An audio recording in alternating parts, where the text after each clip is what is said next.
Hey guys, it's Donald, the Solo RPG guy here. We're going to move on to this little, I guess, YouTube thing we got going on about getting started solo role playing. As y'all remember, we were investigating this dungeon and running around. We had come across 6 animated corpses. I did record the combat, however, the lighting was bad. And plus, I just can't see how entertaining a video would be of listening to an old guy sitting there rolling dice saying, okay, dwarf hit zombie 1, does 6 points, blah, blah, blah. I don't know if that's something that would interest anybody.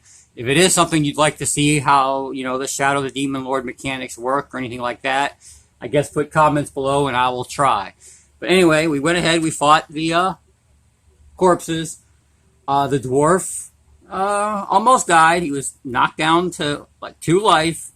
Luckily, his catch breath ability and the priest having a few cure spells kept him in the combat, and they both came out victorious, although both of them were extremely hurt. So we came across this door here, which I forgot why I put that X there, but it's not supposed to be X'd because it was an unlocked door.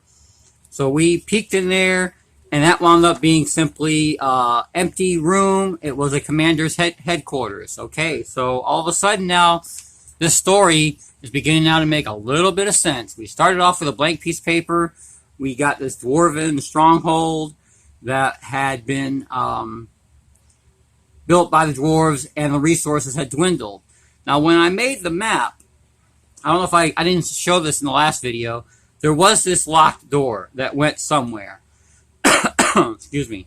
Now, this being the last room of the dungeon, I decided right then and there this had to be, the bad guy lair.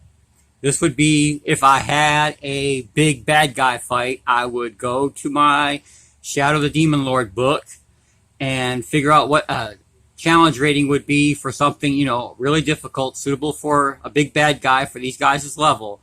But unfortunately, the characters themselves are hurt. The priest have used all his spells, so the smart thing for them to do would be to leave. The other boo-boo was I had extra doors because of the random dungeon generator. But this dungeon was only supposed to have 5 rooms. Well, it just so happens one of my subscribers said, hey, that's just a door to another dungeon.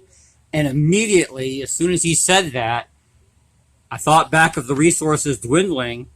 Hey, maybe these doors lead to a cave network. This is where the dwarves were mining. This is where all the activity was going on. And things were happening. There's something happening down here in these caves.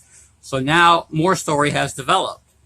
As far as the combat also went with the corpses, while we were looting the bodies, both from the player's viewpoint and from the DM's viewpoint, it came to mind that, well, with all these villagers disappearing and the problem with undead, could these bodies we just slain, these animated corpses, been village members that, friends or relatives or anybody we knew?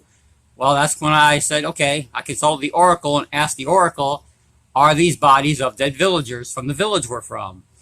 And I decided that because of the circumstances, it was very likely. It came up as a yes. So now we know that the village that was plagued with undead and strange disappearances, this is why all that's happening. So now we decide, well, actually first we investigated this door that led to the caves. When he mentioned that, okay, why then would what's stopping whatever's in the caves from coming up here? So I went to the oracle cards and just started flipping till I came up with something that made sense. And the very first word you can see there is the word deny. All right, so obviously something's there denying, well, passage. It's denying the passageway. So it became a permanent magic lock. And I'm sitting there thinking, well, okay, I'm playing a dwarf, and this is a dwarven stronghold, and magical locked doors typically have ruins or something on it. So I looked up appropriate spell description and was like, yeah, we'll put some magic runes on here. But wait, this is a dwarven stronghold. Are these runes dwarven? And the oracle, I gave actually greater than 50% chance. I used the high rank there. It also came up yes. So I'm like, okay, so this permanently magic lock was placed here by the dwarves. Right, I forgot to write down dwarves. So they're placed here by the dwarves. So there's something going on in this cave. We got something going on down here, and we'll have to figure that out later. But right now, the party, being in the condition that they are in, need to, well, I guess, go back to the village and rest up, spend what little copper they got when they investigated the bodies. When it came to investigating the bodies, I decided at that point I had to do a DM call, and I'm like, you know what? The Forbidden Lands, and let me stop here and go grab the DM's guide out here for the Forbidden Lands, and I looked, and it had a fairly interesting treasure chart. You got simple carried finds, carried valuable finds in layer, carried precious finds in layers, oddities. I'm like, you know what? I'm going to use the Forbidden Lands treasure table. And because I'm using the Forbidden Lands treasure table, at that point I decided, okay, for my game, this will also be the money system, because the money system is a little different between Shadow of the Demon Lord and Forbidden Lands.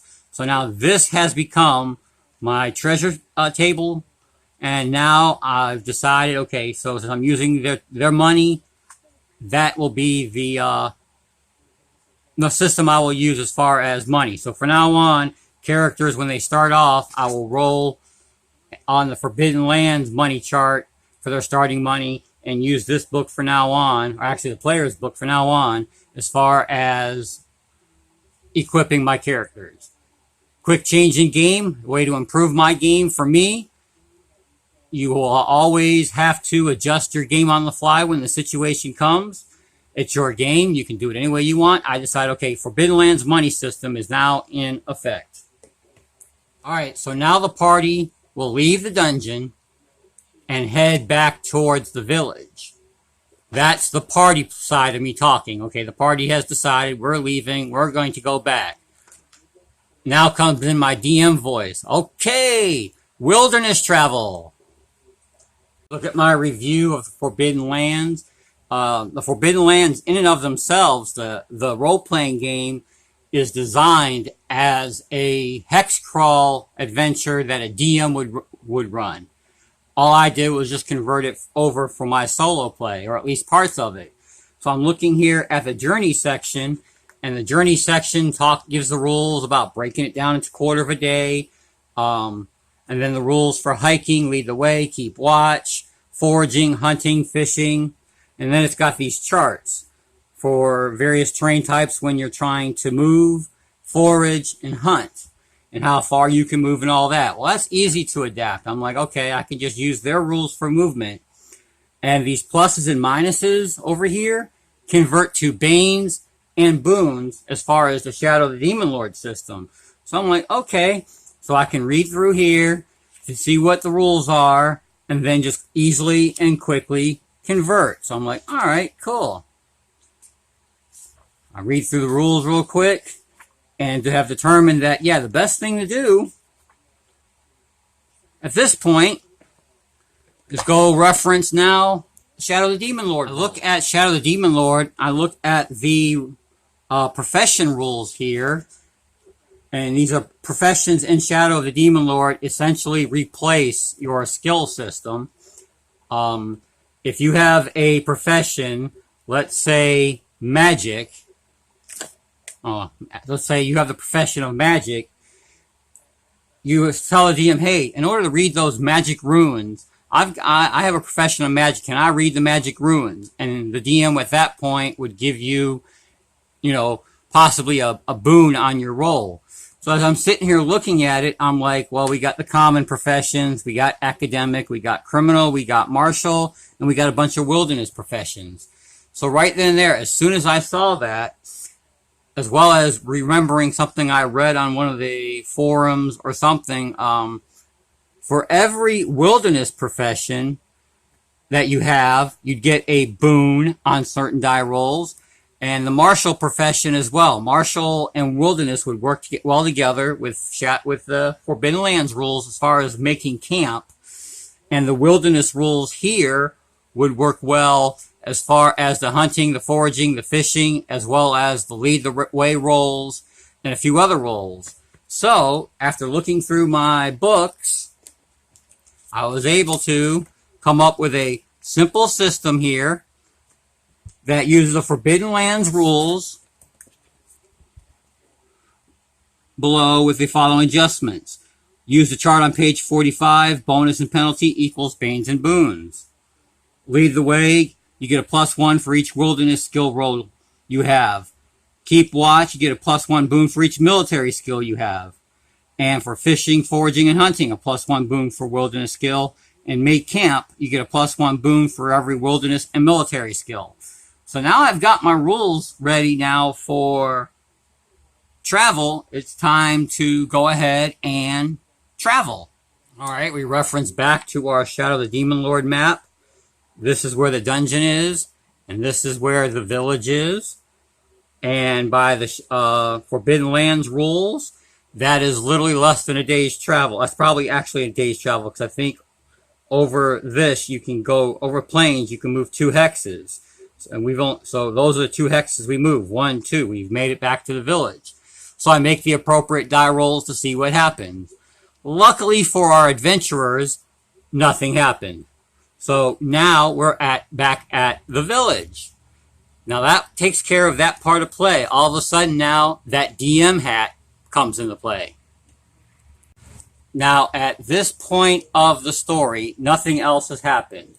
As far as the story is concerned, we went to the dungeon, we investigated, we fought the undead, we found out that the undead were actually former villagers.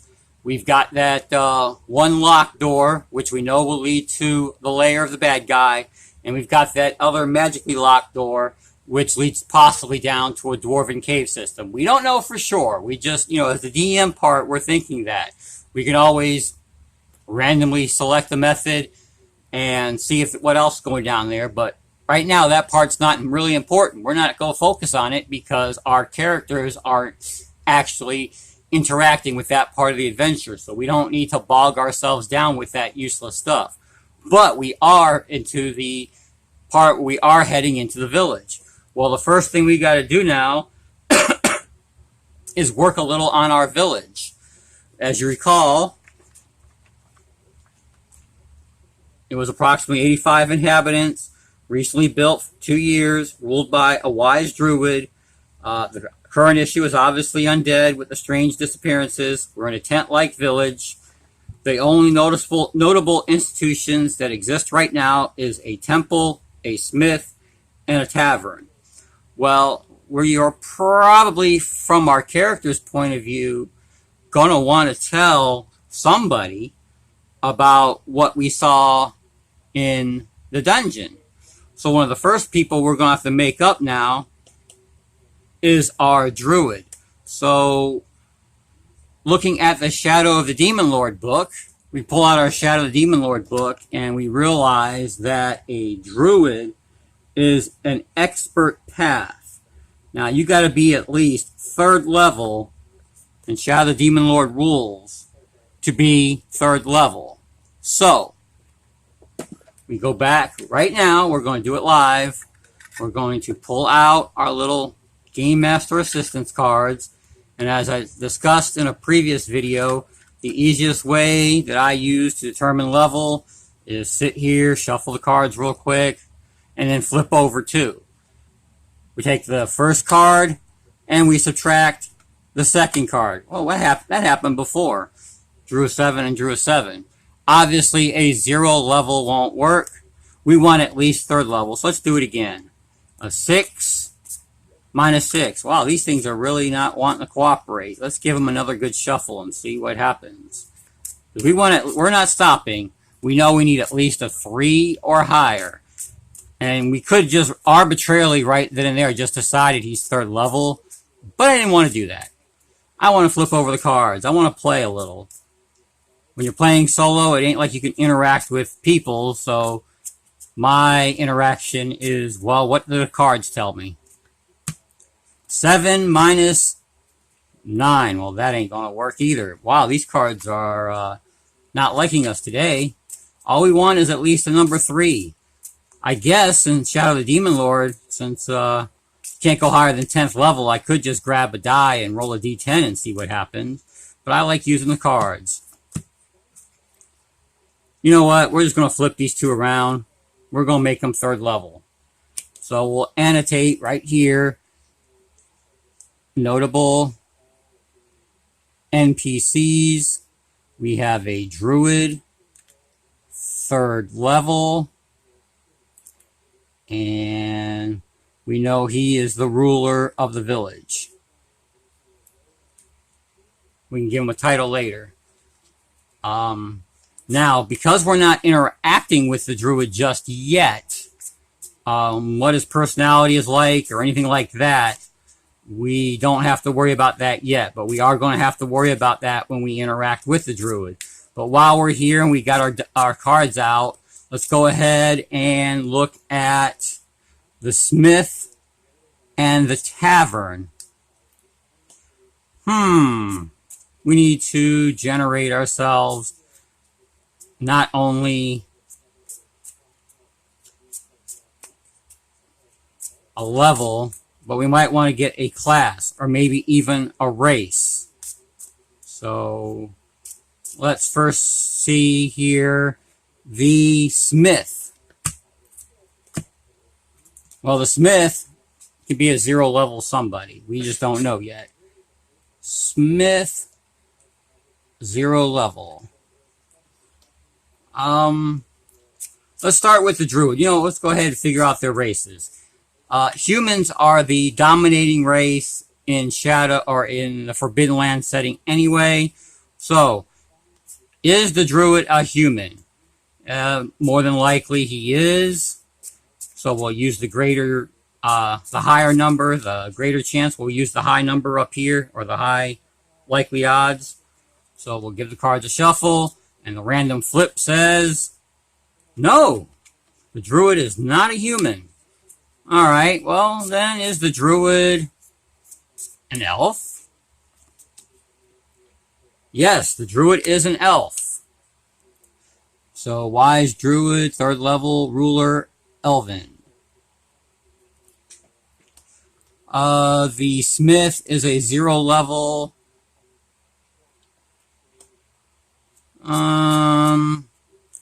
It's very unlikely that he'll be a dwarf, but it would be cool if it was a dwarf, only because, well, we're playing a dwarf, we're playing a smith, we're somehow connected to this smith anyway. So we'll use the bottom chance here, and we'll ask the question, is the 0 level smith a dwarf? Survey says good odds, or on the bottom. Actually, wait, we did that backwards. We did bad and good. Oh, well, never mind. We screwed up, but you know what? Because we said it out loud, we'll follow that. The dwarf is a 0 level, or, yeah, a dwarf 0 level smith. Let's figure out the tavern owner. Or whoever runs the tavern. They don't necessarily have to own it, but, I mean, it is just a tent. We will be 2nd level. So our tavern owner is 2nd level.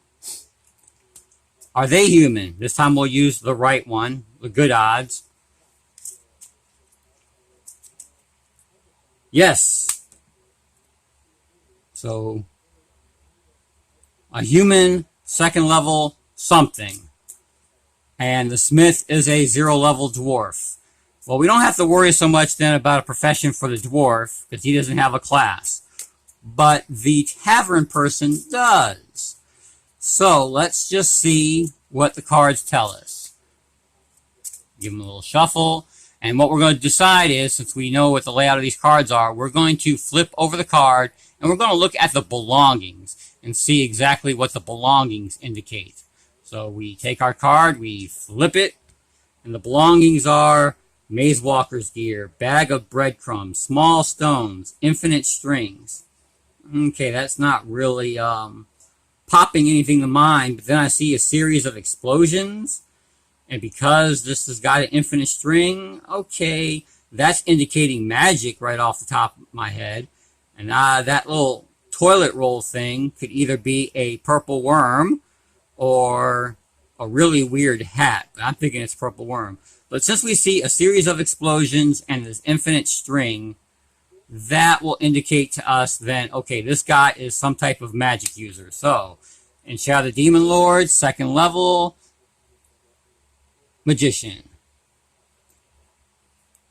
There, we've already now got the starts of our village. We are obviously going to report to the druid and tell them what we saw and go from there. When I go talk to the druid, I might decide to just flip a couple cards here, look at the virtue and the vice, and pick one from one. So we got an honest. Well, maybe, okay, you can't be honest and treacherous. So honest and envy go together. Humility and envy go together. Treachery wouldn't really work, I don't think, in the situation. So we've got an honest but envious druid here running the show. Let's just annotate that. Honest, envious. All right, now I'm just going to sit here and run my mouth for a little bit and just show you how things have developed. We started off with a no story, do a dungeon crawl.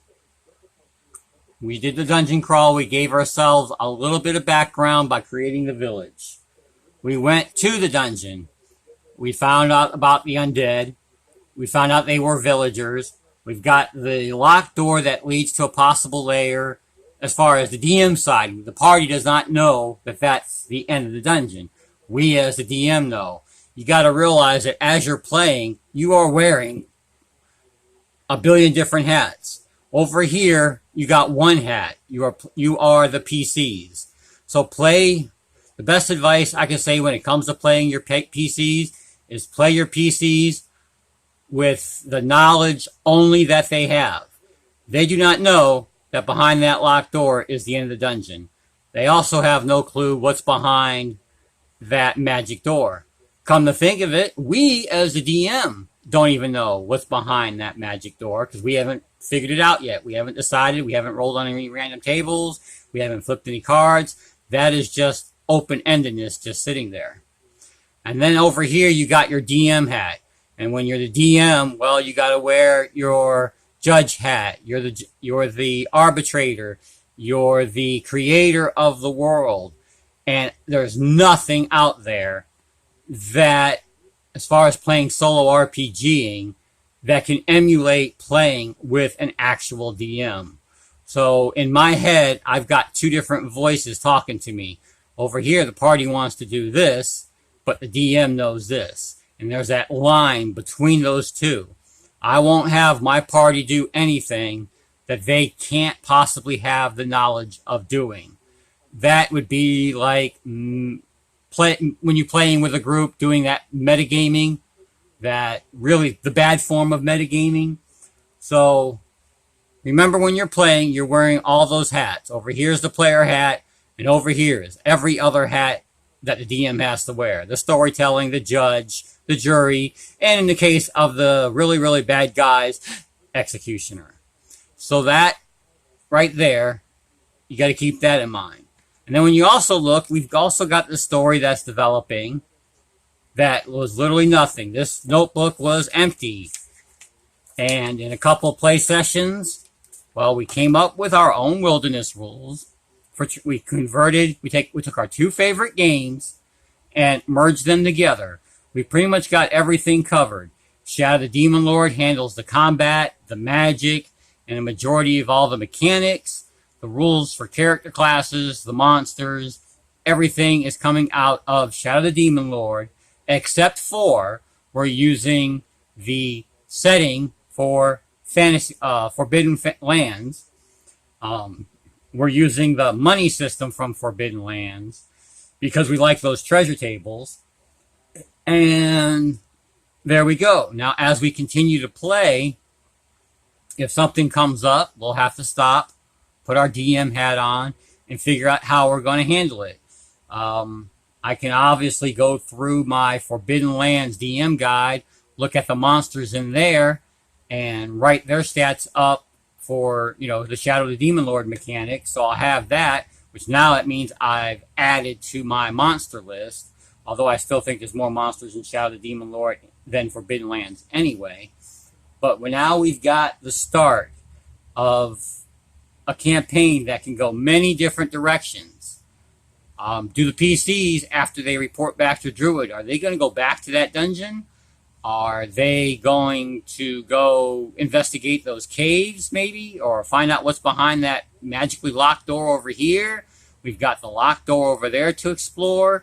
We've got, we can just say, you know what? We're tired of this place. This little tent town. There's nothing much there. We've got no way to really sell our loot that they acquired. Let me go ahead and just show you somewhere I got the loot. Here's our little loot list. It wasn't much, but we got 20 copper. We found a dirty bronze shield. We found some good boots, and we also found this copper headband. But what our party does not know, that it's actually a forgery. So that right there, if we try to sell this somewhere, that could spark an adventure. Obviously, whoever we sell this forged copper headband to might come after us. This dirty bronze shield, well, we might be able to sell it to the smith in town. And then we've got the good boots. Well, the good boots are just good boots. They're good quality boots. We may sell them. We may put them on our character and wear them. Or just keep them as a pair of spares just in case something else happens. But as you can see, because of the chart in the Forbidden Lands treasure, we now have sparked another possible adventure should we sell that right there, because it gives the rules on how to, eventually sooner or later these people are going to find out this is a forgery. Alright guys, I think I've run my mouth enough. That's just one way of doing it. Like I said, when it comes to solo role-playing, you're playing by yourself, so whatever rules and changes you want to make to those rules, whatever it is that will let you have fun with whatever system you're using, then do it. I mean, like I said, number one rule is to have fun. If you're not having fun, why are you doing it?